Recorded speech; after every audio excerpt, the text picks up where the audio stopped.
So I had a hard time trying to figure out how I wanted to do a breakdown video. I didn't really want to go through each individual track and each plugin. Now, while I find some of that helpful when I'm looking at videos myself, I have a hard time trying to translate that into my own workflow.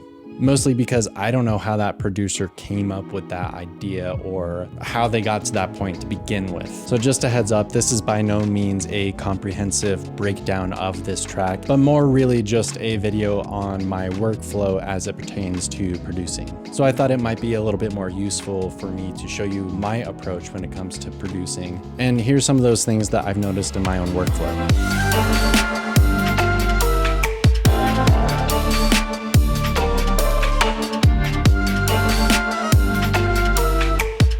After I've got a few ideas fleshed out in my session, I start to think about structure. I tend to visualize what my structure is going to look like, and each of my verses and my chorus and my bridges are all blocks to me. And these blocks I get to place along my timeline however I want. After I've got these blocks laid out, then all I've got to do is fill them. And that's what creates my song. And if you're thinking, I don't know how to structure a song and I don't know where to put all these blocks, well, I've got a solution for you. Think of a song that you really enjoy, something that's catchy throughout the entirety of it and something that's interesting. Download this song and drop it into your session. Use your session markers to mark out where all the verses and all the choruses are exactly on the timeline. You might need to figure out what the BPM is for this to work, but that should be pretty easy to find too. After you got the structure down for this song, you can use that as a skeleton for your own.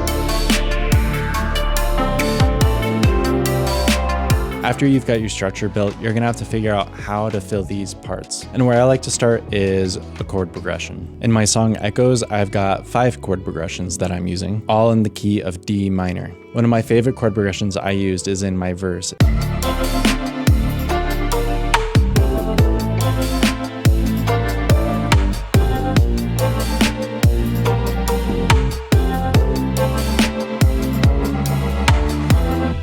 If you're anything like me, you don't know music theory, and that's okay. You don't need music theory to produce. You really just need to figure out how to work around that. For myself, I go online and just start looking up different chord progressions. Usually I'll type in something like moody chord progression, and then I just start listening to a bunch of these. Once I find something that's close to what I want to hear for my song, then I'll take that, I'll transpose it into my key, and then start revoicing it to match exactly what I want. And that's how I ended up with this verse. And the little transition thing that leads into the chorus is something of my own. For those chords, I just had to kind of go off of how the other chords were structured and just kind of build something that sounded right.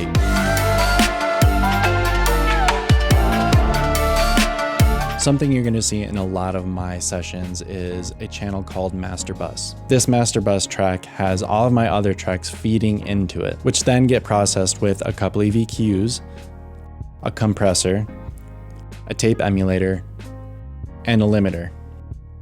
Now I do this for a number of reasons. One being that I like to hear what is going to be as close to my final product as possible. It's also nice to have something that's not too quiet and not too loud when I need to bounce it out real quick and listen to it in my car. I also end up using a lot less CPU. I will use more plugins on groups rather than a ton of plugins on each individual track. Top-down mixing is kind of working in reverse order of things. You start with the master bus and then your groups and then down to the individual tracks. Top-down mixing as a concept can be a whole video on its own, and I'm sure there's tons out there already. But really for me, when I've got an idea fleshed out, I throw in my master bus preset and then feed all of my channels into that and then create groups and just start organizing. There are definitely a few things that you need to keep in mind when you're working this way. It's really easy to forget all about gain staging. You need to make sure your levels are good all the way from the audio clip itself, all the way through the processing, and all the way up to the master.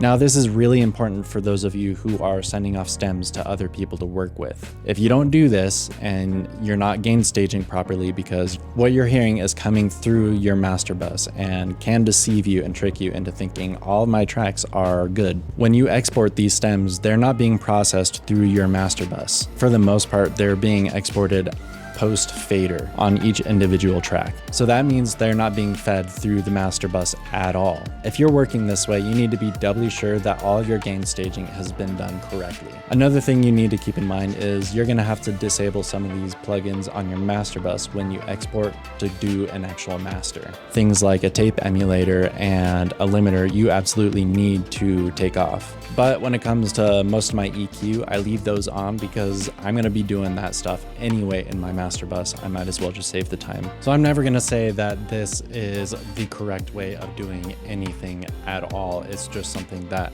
I noticed works for myself. And I hope some of this helps you guys as well, or at least sparks some sort of idea. If you've got any ideas of your own or have any questions, definitely leave me a comment. I'll get back at you. And while you're at it, maybe leave me a like, maybe subscribe.